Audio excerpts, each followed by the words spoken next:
మన ఆరోగ్యానికి ఎంతో మేలు చేసే మెంతుల పులుసుని ఇప్పుడు ఎలా తయారు చేయాలో చూసేద్దానండి. ముందుగా అయితే మెంతులు నానబెట్టుకోవాలి.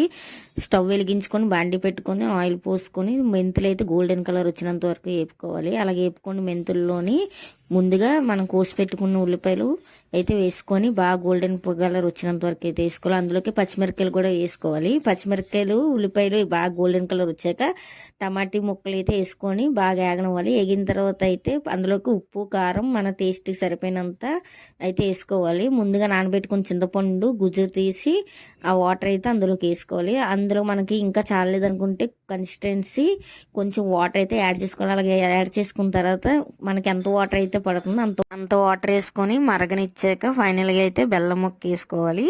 చివరిగా కొత్తిమీర వేసుకొని దించేసుకోవడమే. దీన్ని ఫుల్ డీటెయిల్ వీడియో లింక్ ఇక్కడ ఇస్తాను. ఎవరికైనా ఇంట్రెస్ట్ ఉంటే చూసేయండి. వీడియోని లైక్ చేయండి. కొత్త వాళ్ళు ఎవరైనా చూస్తున్నట్లయితే సబ్స్క్రైబ్ చేసుకోండి. బాయ్.